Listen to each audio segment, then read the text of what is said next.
నమస్కారం వార్తలకు స్వాగతం. ముందుగా ముఖ్యాంశాలు. 4వ రోజు అసెంబ్లీలో పాల్గొన్న సీఎం చంద్రబాబు నాయుడు వ్యవసాయ రంగంపై వివరణ.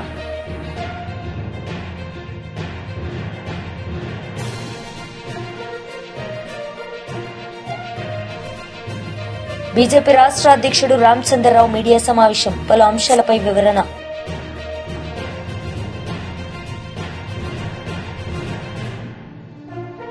నాలుగవ రోజు అసెంబ్లీలో సీఎం చంద్రబాబు నాయుడు పాల్గొన్నారు. ఈ సందర్భంగా ఆయన ప్రసంగించారు. కాంప్రహెన్సివ్ గా చెప్తే రాష్ట్ర ప్రజలకు కానీ ఇక్కడే గౌరవ శాసనసభ్యులకు కానీ ఒక క్లారిటీ ఉంటుంది. ఎందుకంటే ఈరోజు మన శాసనసభ్యులు కూడా వాళ్ళ నియోజకవర్గాల్లో ఉండే హాస్పిటల్స్ కన్నిటికీ మీరే చైర్మన్గా ఉన్నారు. చైర్మన్గా ఉన్నప్పుడు మీరు కూడా ఈ సబ్జెక్టులను అర్థం చేసుకోగలిగితే మనం ప్రజలకి మెరుగైనటువంటి ఆరోగ్య ఏర్పాట్లు చేసే అవకాశం ఉంటుంది. ఇక్కడ కూడా దేశం టైటిల్ మీరు చూస్తే ఆరోగ్య ఆంధ్రప్రదేశ్ కావాలనేది మనందరి ఆకాంక్ష. దానికోసం టోటల్గా మీరు ఒకసారి చూసినప్పుడు నెక్స్ట్ స్లైడ్ ఇక్కడ ఒకసారి మీరు చూస్తే దేశ డెమోగ్రఫిక్ పర్స్పెక్టివ్ కూడా short term, medium term, long term. దీనికి మీకు అందరికీ ఒక క్లారిటీ మీరు చూసినప్పుడు ఈరోజు మన రాష్ట్రంలో 5,37,00,000 మంది జనాభా 26కి వస్తారు. 30కి 5,41,00,000 వస్తారు. 36కి 5,42,00,000 వస్తాం. అక్కడి నుంచి 47కి మళ్ళీ 5,41,00,000 తగ్గుతాం. అదే మాదిరిగా గవర్నమెంట్ ఇండియాలో మొత్తం చూస్తే 143 నుంచి 162 కోట్లకి వెళ్తాం. అక్కడి నుంచి జనాభా తగ్గే పరిస్థితి వస్తుంది. ఇంకొంచెం పెరగచ్చు మనం జాగ్రత్తలు తీసుకుంటే, లేకుంటే అక్కడి నుంచి తగ్గుతుంది. 2047 చూస్తే చైనా 100 కోట్లు అవుతుంది. చైనా ఇప్పటికే 140 నుంచి 130 అయింది. ఇంకా రాను రాను తగ్గే పరిస్థితి వస్తుంది. ఇంకో పక్కన దేశం 0-14 ఇయర్స్ పాపులేషన్. ఇది రాబోయే రోజుల్లో భవిష్యత్తులో యంగ్స్టర్స్ ఉంటేనే ఆ దేశానికి భవిష్యత్తు ఉంటుంది, లేకుంటే ఏజింగ్ ప్రాబ్లం కూడా వస్తుంది. ఇక్కడ చూసినప్పుడు ఆ దేశ 26కి 19% ఆంధ్రప్రదేశ్, అదే 47కి 12% తగ్గుతున్నాం. ఇండియా 23.8% 26కి 15.5% తగ్గుతున్నాం. అంటే రాను రాను ఇండియాకు కూడా ఏజింగ్ ప్రాబ్లం వచ్చే అవకాశం ఉంది. ఈ విషయం అందరం కూడా గుర్తుపెట్టుకోవాలి. దానికోసమే నేను పదే మాట్లాడుతున్నా పాపులేషన్ మేనేజ్మెంట్ గురించి. 60 సంవత్సరాల పాపులేషన్ చూస్తే ఈరోజు 14% 26కి, 23% 47కి అవుతుంది ఆంధ్రప్రదేశ్. భారతదేశం 11 నుంచి 18 పెరుగుతుంది. ఇంకో పక్కన దేశం దీనికి కారణాలు కూడా మీరు చూస్తే టోటల్ ఫెర్టిలిటీ రేట్ 1.54% మంది 21-25. 1.54 అంటే మనం తగ్గుతున్నాం పాపులేషన్. రీప్లేస్మెంట్ లెవెల్ వచ్చి 2.1. 2.1 కంటే తగ్గితే రాబోయే రోజుల్లో జనాభా కూడా తగ్గే పరిస్థితి వస్తుంది. 26-30కి 1.51 అవుతుంది. అదే 47కి 1.35 వస్తుంది. మన ప్రయత్నం 2.1కి తీసుకెళ్లాలని, దానికి ఏ విధంగా ప్రయత్నాలు చేయాలనో ఆ ప్రయత్నాలు కూడా చేస్తున్నాం. అది జయప్రదం అయితే చాలా పెద్ద ఎక్సర్సైజ్ అవుతుంది. ఒకప్పుడు పాపులేషన్ నియంత్రణ చెప్పాం, పాపులేషన్ ప్లానింగ్ గురించి మాట్లాడాం. 10 ఏళ్లలో ప్రపంచంలో ఎక్కడా జరిగినటువంటి ప్రయోగం మన రాష్ట్రంలో జరిగే పరిస్థితి వచ్చింది. అయితే ఈరోజు మనం చేసినప్పుడు మనం ప్రయత్నం చేశాం. కొన్ని రాష్ట్రాల్లో ఆటోమేటిక్గా తగ్గింది. ఈరోజు సౌత్ ఇండియాలో జనాభా తగ్గింది, ఏజింగ్ ప్రాబ్లం పెరుగుతూ ఉంది. దానికి కారణం అభివృద్ధి చెందిన దేశాల్లో ఆటోమేటిక్గా జనాభా తగ్గే పరిస్థితి వస్తూ ఉంది. యూరోప్లో అదే పరిస్థితి, చైనా అది, జపాన్, ఈవెన్ సింగపూర్, అన్ని దేశాల్లో ఇది ఒక ఫినామినా. క్రూడ్ బర్త్ రేటు చూసినప్పుడు ఏపీ 12.2, 47కు 5.7 అవుతుంది. ఇండియా 16 నుంచి 7.9 అవుతుంది. పాపులేషన్ గ్రోత్ రేట్ 3.5, 21, 25, 26, 30కి 1.7కు తగ్గుతుంది. 31, 35కు 0.3కి వస్తాం. ఇండియా 9, 7.3, 5.8, 1.52కు తగ్గుతుంది. ఈరోజు ఇండియాలో కూడా పాపులేషన్ బెటర్గా ఉందంటే యూపీ, బీహారే కారణం. ఆ రెండు రాష్ట్రాల్లో జనాభా పెరుగుతూ ఉంది, దానివల్ల బ్యాలెన్స్ అవుతూ ఉంది. ఇక్కడ అన్ని రాష్ట్రాలు ఎక్కడికక్కడ జనాభా తగ్గే పరిస్థితి వస్తూ ఉంది. నెక్స్ట్ ఇక్కడ చూస్తే అధ్యక్ష, ఇది health infrastructure. BRS party leader Vinod Kumar media సమావేశం నిర్వహించారు. ఈ సందర్భంగా ఆయన మాట్లాడారు. ప్రాజెక్టుకి ఏదో అనుమతులు సాధించిందని చెప్పి మన ఈరోజు పత్రికలన్నీ కూడా టాప్ హెడ్లైన్స్ పెట్టినాయి. సమ్మక్క సారక్క బ్యారేజు అంత గొప్ప అనుమతులు ఏంది, అసలు ఏంది, ఏం సాధించాడు రేవంత్ రెడ్డి గారి ప్రభుత్వము, ఉత్తమ్ కుమార్ రెడ్డి గారు అని చెప్పి నేను కొంచెం లోతుగా దాన్ని చదవడం జరిగింది. ఏం తీసుకొచ్చిందంటే 50 ఎకరాల ముంపుకు అనుమతులు ఇస్తామని ఒప్పుకుంటే అంత పెద్ద ప్రచారం. ఎన్ని 50 ఎకరాల ముంపుకు ఛత్తీస్గఢ్ ప్రభుత్వము అనుమతి ఇవ్వడానికి సుముఖంగా ఉన్నదని చెప్పి ఆ మంత్రి చెప్తే ఇవాళ దానికి అంత పెద్ద ప్రచారం మరి తెచ్చుకున్నది రేవంత్ రెడ్డి గారి ప్రభుత్వం. ఇలా సమ్మక్క సారక్క బ్యారేజ్కి అనుమతులు అంటే నేను ఏదో చాలా ఏమొచ్చిందబ్బా, ఎన్ని డబ్బులు వచ్చినాయి, ఏమొచ్చినాయి. ఎందుకంటే మేమందరం ముఖ్యంగా పూర్వపు వరంగల్ జిల్లా నాయకత్వం ఉద్యమ కాలం నుండి ఎన్నోసార్ల మరి గోదావరి నదిలో తలపెట్టినటువంటి ప్రాజెక్టుల డిమాండ్ ఉద్యమ కాలంలో, ఇప్పుడు కాదు, తెలంగాణ వచ్చిన తర్వాత కాదు, కాంతనపల్లి ప్రాజెక్ట్ నిర్మించాలని చెప్పి దాదాపు 1000 మందిని తీసుకెళ్ళి ఎండాకాలంలో గోదావరి నదిలో దిగి మరి అక్కడ కార్యక్రమాలు జరిపినాం ఆ రోజు. సో ఈ విషయానికి వస్తే ఏం సాధించాడు, 50 ఎకరాల ముంపుకు గురైతున్నది ఏది, సమ్మక్క సారక్క బ్యారేజ్ నిర్మాణం వల్ల. బీజేపీ రాష్ట్ర అధ్యక్షుడు రామచంద్రరావు మీడియా సమావేశం నిర్వహించారు. ఈ సందర్భంగా ఆయన మాట్లాడారు. అది సరిపోదు కాబట్టి హైట్ పెంచితే ఎక్కువ ఎక్వేషన్ కావాలని చెప్పేసి ఈ ప్రయత్నం చేస్తాను. మరి మన ఒక ముఖ్యమంత్రి గారు వారు ప్రతిసారి ఢిల్లీ పోతారు. మరి వారు ప్రియాంక గాంధీ గారితోనో, సోనియా గాంధీ గారితోనో, రాహుల్ గాంధీ గారితో మాట్లాడి పక్కన ఉన్నటువంటి ప్రభుత్వాన్ని, వాళ్ళ పార్టీ ప్రభుత్వం మా తెలంగాణకు నష్టం అవుతుందని చెప్పి ఒక మాట మాట్లాడలేదు. ఒకటేదో ప్రాజెక్టు మీద మాట్లాడతారు కానీ అక్కడ వాళ్ళ ప్రభుత్వం చేస్తుంది కాబట్టి వాళ్ళ మీద మాట్లాడరు. నేను ఈ ప్రభుత్వాన్ని అడుగుతా ఉన్నాను, మీరు గతంలో ఏదైతే తెలంగాణకు బీఆర్ఎస్ ప్రభుత్వం ఏదైతే నష్టం చేసిందో నీటి వాటా విషయంలో కానీ, నీటి యొక్క సంబంధించిన దాంట్లో కానీ మీరు సేమ్ అదే కంటిన్యూ చేస్తూ ఉన్నారు. ఈ ఇద్దరు కూడా కలిసి తెలంగాణ ఒక నీటిపై వీళ్ళు దాడి చేస్తూ ఉంటే మాట్లాడకుండా కూర్చో ఉన్నాను. నీటిని దోచుకుంటున్నది ఈరోజు కర్ణాటక అక్కడ. కాబట్టి దాన్ని ఆపే ప్రయత్నం ఈ ప్రభుత్వం చేయట్లే. ఎన్నోసార్లు మీరు కలుస్తూ ఉంటారు, ఢిల్లీలో అటు ఇటు మీ ప్రభుత్వం ఎక్కడ, కేంద్రంలో మీ నాయకులతో మీరు కలుస్తూ ఉంటారు. మీకు ఓస్కార్ అవార్డు ఇవ్వాలి అని చెప్పింది.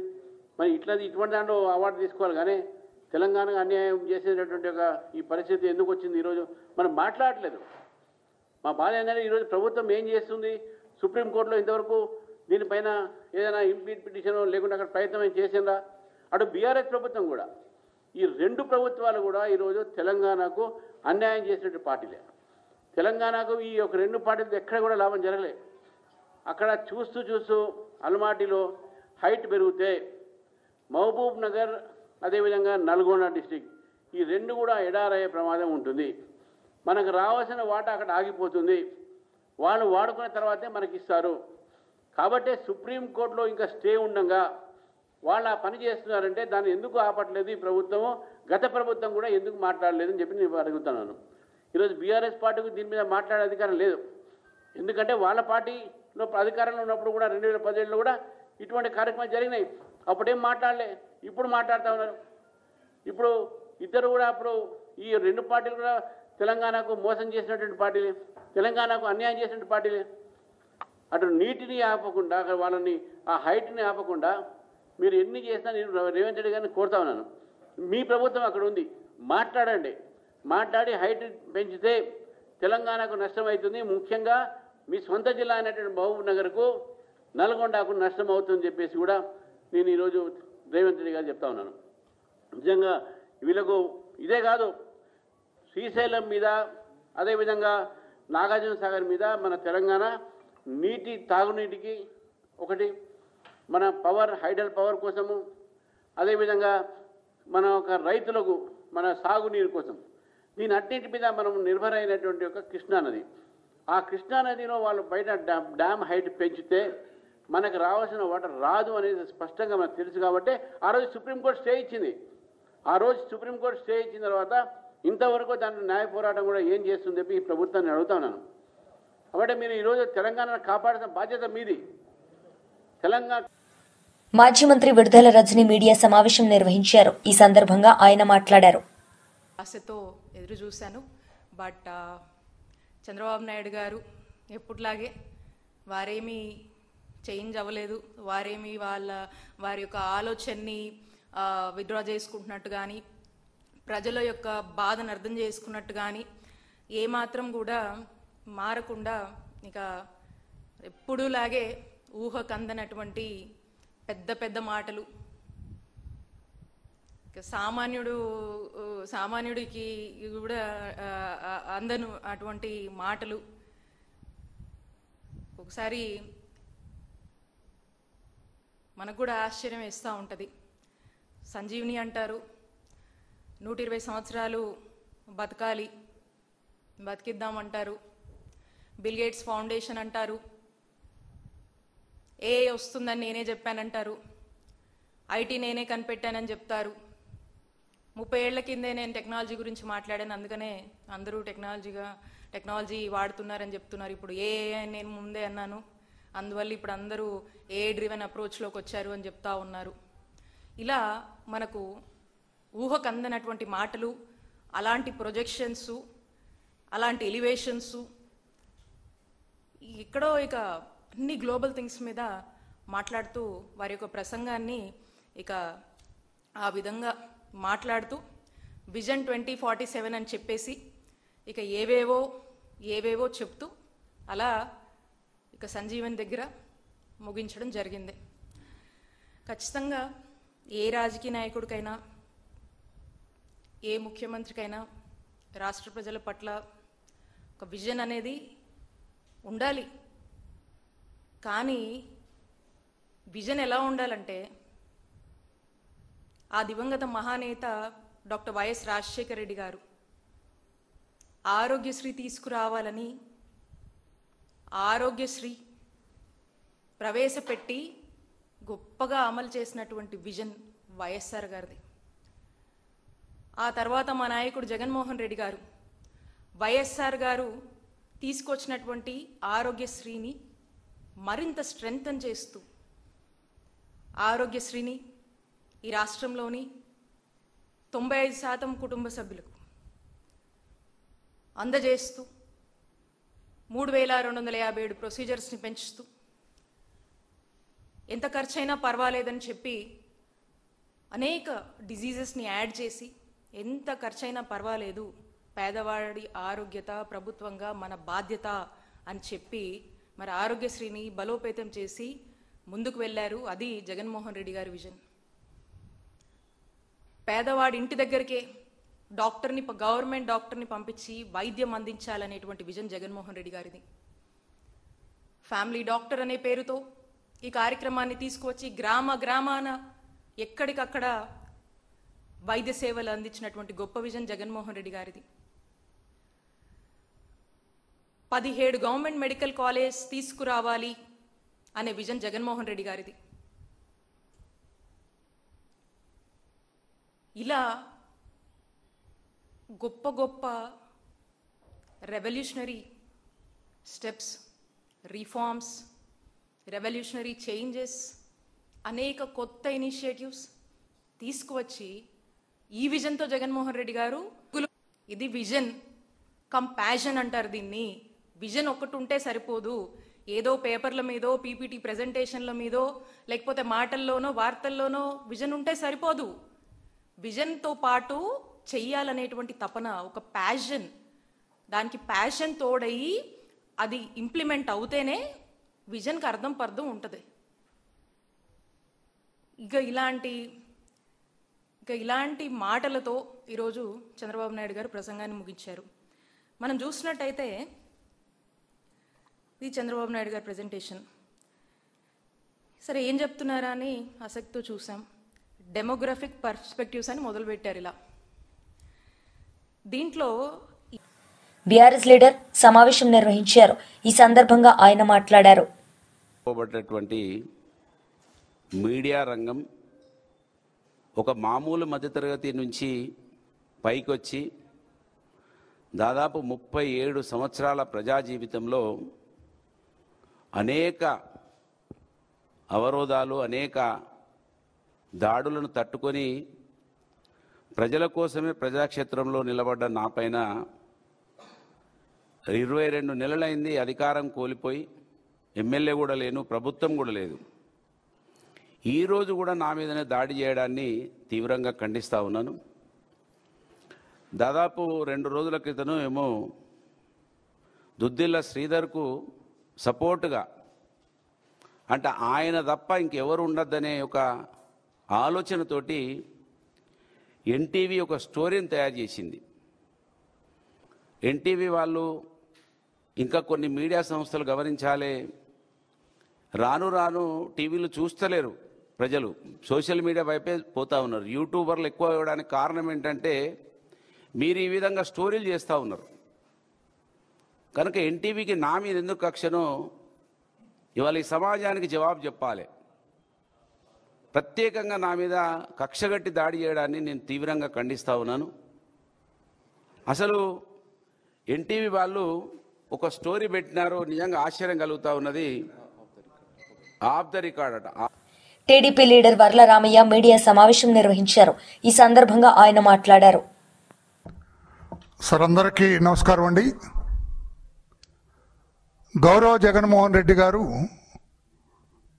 5 ఏళ్లుగా ఈ రాష్ట్రాన్ని ముఖ్యమంత్రిగా పరిపాలించారు. మొన్న 2024 ఎన్నికల్లో ఘోరంగా ఓడిపోయారు. 11 సీట్లకే ఆ పార్టీ పరిమితమైంది. ఆయన 5 ఏళ్ల పరిపాలన పదే నేను చెబుతూ ఉంటాను, ఒక అరాచక పరిపాలన, ఒక అప్రజాస్వామిక పరిపాలన, రాజ్యాంగ వ్యతిరేక పరిపాలన, ప్రజాస్వామ్య వ్యతిరేక పరిపాలన ఆయన 5 ఏళ్ళు కూడా. చివరికి ఆయన పరిపాలన ఏ రకంగా మారింది? తిరుమల తిరుపతి దేవస్థానం ప్రపంచంలో అతిపెద్ద ఆధ్యాత్మిక పుణ్యక్షేత్రం. క్రైస్తవ మతానికి వాటికన్ సిటీ ఎలా ఉంటుందో రోమ్లో, ఆ రకంగా ఆంధ్రప్రదేశ్ రాష్ట్రంలో తిరుపతి పట్టణంలో తిరుమల కొండ మీద శ్రీ శ్రీ శ్రీ వెంకటేశ్వర స్వామి వారి ఈ దేవస్థానానికి అంత ప్రాధాన్యత ఉంది. దురదృష్టం, జగన్మోహన్ రెడ్డి గారు ముఖ్యమంత్రి కావటం, స్వామివారి దేవస్థానం కూడా అక్కడ ఒక దొంగల దోపిడీలాగా తయారైంది.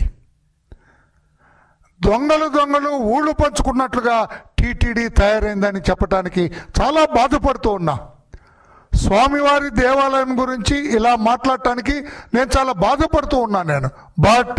కానీ స్వామివారి భక్తుల మనోభావాలు దెబ్బతినే రీతిలో ఆనాటి జగన్మోహన్ రెడ్డి గారి ప్రభుత్వం వ్యవహరించింది. ఈ రోజున టాక్ ఆఫ్ ది స్టేట్ ఏమిటి? ఈ రోజున స్వామివారి పరకామణిలో 2023లో దాదాపు 100 కోట్ల రూపాయల విలువయ్యే డాలర్స్ కావచ్చు, బంగారం కావచ్చు, ఇవన్నీ కొట్టేశారు. మళ్ళా రిపీట్, ఇది కొంచెం పత్రికా సోదరులు మీరు కొంచెం ఐ రిక్వెస్ట్ యువర్ అటెన్షన్. 2023లో స్వామివారి పరకామణిలో ఒక వ్యక్తి, అతని పేరు కూడా రవికుమార్, పెద్ద జిఎం గారు మఠం నుంచి వస్తాడు అతను. ఈ కౌంటింగ్ జరిగేటప్పుడు పరకామణిలో అతను దాదాపు 100 కోట్ల రూపాయలు, 100 కోట్లండి కొట్టేశాడు. అతను కొట్టేసి ఆస్తులు కొనుక్కున్నాడు. తర్వాత ఒక వ్యక్తి ఇతను అనుమానించి, ఇతను మాట్లాడటానికి కూడా చాలా కొంచెం జుగుప్సాకరంగా ఉంది మాట్లాడటానికి, అవి శరీరంలోనే ఒక చోట కింద నుంచి ఆ డాలర్స్ దాచుకొని వెళ్ళారని అంటారు. How far it is true investigating అధికారి చెప్పాలి, మనం చెప్పలేము అది. దీని మీద తర్జన భర్జనలు పడిన తర్వాత, ఇది బయటకు వచ్చిన తర్వాత ఆనాటి EO Dharma Reddy, chairperson mister YV Subba Reddy, వీళ్ళు మాట్లాడుకొని పోలీస్ కంప్లైంట్ చేశారు. కొంచెం జాగ్రత్తగా వినాలి సార్, ఇక్కడ ఇది ఇంతవరకు రానిది. ఇది police they have immediately registered A case. దర్యాప్తు చేయటం కోసం కేసు రిజిస్టర్ చేశారు. 381 IPC, Indian penal code 381 IPC కింద దొంగతనం చేసినట్లుగా AVSV హోదాలో ఒక వ్యక్తి కంప్లైంట్ ఇచ్చారు. దాన్ని రిజిస్టర్ చేసి పోలీసులు దర్యాప్తు చేశారు. వార్తలు ముగించే ముందు ముఖ్యాంశాలు మరోసారి. 4వ రోజు అసెంబ్లీలో పాల్గొన్న సీఎం చంద్రబాబు నాయుడు వ్యవసాయ రంగంపై వివరణ.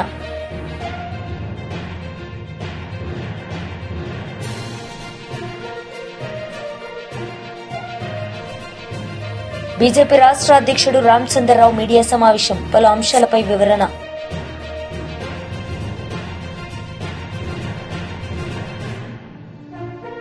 ఈ వార్తలు ఇంతటితో సమాప్తం. తిరిగి ప్రసారమయ్యే వార్తల్లో మళ్ళీ కలుద్దాం. అంతవరకు సెలవు, నమస్తే.